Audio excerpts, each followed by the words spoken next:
Vamos a lo doméstico y sobre todo al amplio territorio de la provincia de Buenos Aires. Estamos con la ministra de Trabajo, Mara Ruiz Malek. ¿Cómo le va, ministra? Muy buenas noches. Hola, Julián, ¿cómo estás? Buenas noches. Bien, muy bien. Bueno, esta semana ha sido clave en varios aspectos. Quizás el central, el que ha ocupado la plana de todos los diarios, tiene que ver con la respuesta del gobernador de la provincia de Buenos Aires, Axel Kicillof, que finalmente paga un bono a partir de lo que fue la adhesión incompleta, porque el gobierno tenía la intención de que adhiriese el 75% de los bonistas. Bueno, no pasó, pero eso nos sirvió y sirvió, creo yo, para tomar una dimensión del estado de situación que tiene en términos económicos la provincia de Buenos Aires.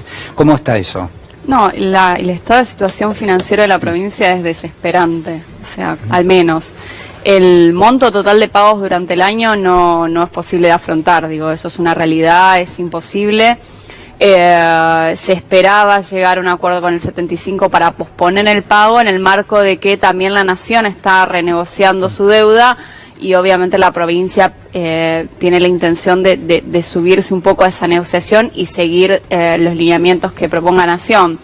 Se pagó este vencimiento porque se entendió que era lo que dejaba mejor a la provincia para poder seguir negociando en el marco de esta reestructuración. De hecho, al mismo tiempo que se pagó, se anunció que la provincia inicia sus propias gestiones de reestructuración de deuda.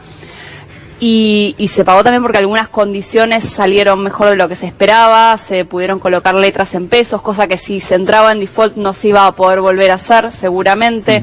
Digamos, el default es algo que tiene consecuencias negativas muy grandes y se vislumbró que había una intención de alguno de los fondos de llevar a la provincia a ese escenario, lo cual te pinta que ese no hubiese sido el mejor escenario para la provincia para seguir negociando, por el contrario.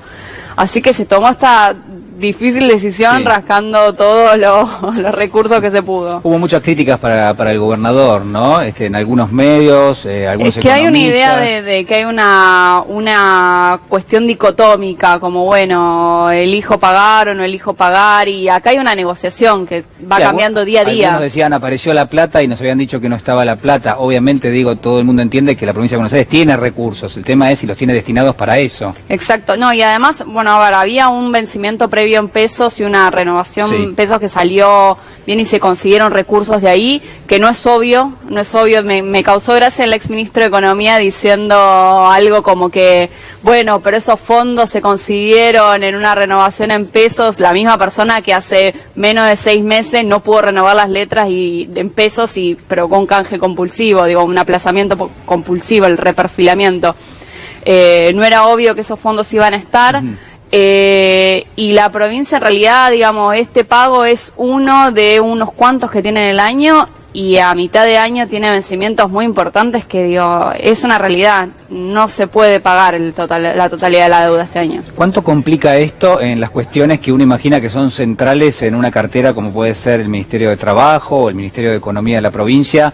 Esto es los salarios, la inflación que también juega un rol importante, las negociaciones paritarias, digo, ¿en qué instancia están esas cuestiones? A ver, una complicación es una complicación de caja, digamos. Sí. A ver, te decía, no es dicotómico, no es yo elijo pagarle a uno o a otro. Digo, si yo no resuelvo favorablemente el problema de la deuda, no le puedo pagar a nadie. Digo, ya no vamos a estar discutiendo si el aumento, si el bono, si la paritaria, vamos a estar discutiendo si pagamos el salario como está hoy. Entonces, no es dicotómico. Uno tiene que buscar una estrategia global que contemple todos los gastos que tiene la provincia y no solo poder afrontarlos en marzo o en febrero o en mayo, sino a lo largo de todo el año. Para eso es importante llegar a un acuerdo y una buena reestructuración de deuda. Y el otro problema de la deuda es que además de que no se resuelve, de que está llevando tiempo, y eso también te genera mucha incertidumbre, porque uno no sabe con cuánto va a contar para afrontar todo el resto de las cosas que necesita afrontar. Entonces estamos en un contexto de mucha incertidumbre, además no tenemos presupuesto, se ha prorrogado, y tuvimos problemas de caja, particularmente durante estos primeros meses, en parte por la demora de la aprobación de la ley impositiva. Digo, los ciudadanos de la provincia probablemente no vieron sus boletas de inmobiliario, de patentes los primeros días de enero, justamente porque no estaba aprobada la ley, y eso generó además un desfasaje con la recaudación muy difícil de afrontar. Fernando. Sí, ministra, la provincia había cerrado con el principal sector de empleados públicos, los docentes bonaerenses, un acuerdo de actualización por inflación. Eso desactivó los conflictos en la última etapa de la gobernación de Vidal. ¿Para este año hay posibilidad de renovar ese mecanismo o ya definitivamente queda descartado un ajuste por inflación de los salarios?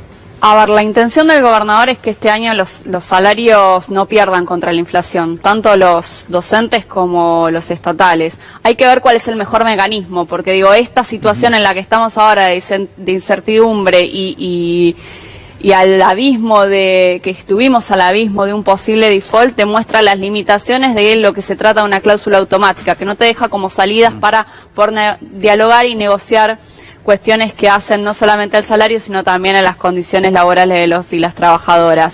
Entonces, hay que pensar cuál es el mecanismo en un contexto de un nuevo gobierno que no tiene la intención de bajar el salario real, como quizás sí lo tenía el anterior, donde la cláusula gatillo fue una actitud defensiva que funcionó para por lo menos no perder, porque en realidad tampoco estamos hablando de ganar.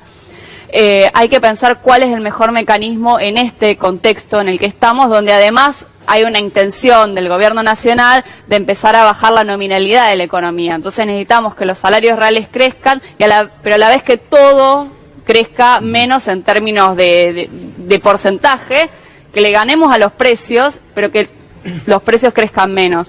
Digo, eso requiere una coordinación donde hay que ver cuál es el mejor mecanismo para que eso suceda sin que los trabajadores sean la variable de ajuste. Pero, ministra, por ejemplo, Fernando preguntaba por la cláusula gatillo. Uno entiende que ese elemento, ese mecanismo, va a ser dejado de lado porque lo que se va a buscar es que de ahora en adelante el salario le gane a la inflación, pero quizás no que se recupere la inflación del año pasado, digo, porque la intención del gobierno es desindexar la economía. Sí, igual, digo, nosotros tenemos como distintas situaciones. Los docentes sí.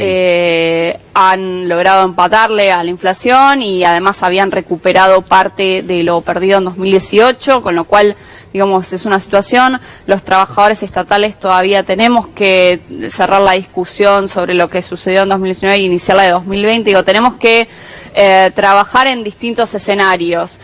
Obviamente, lo que sucedió en la etapa de Cambiemos fue atroz con los salarios reales en general, digamos, tanto para el sector privado como para el sector público. Eso va a llevar un tiempo, un proceso, una discusión y una negociación, cómo se va en el transcurso del tiempo al menos mejorando lo que nos dejó el gobierno de Cambiemos. Pero bueno, no va a ser de un día para el otro eso, seguro. Supongo que en casa mucha gente se pregunta, bueno, pero ¿cuáles van a ser las políticas que se van a poner en juego? ¿Cuándo hay una reactivación económica?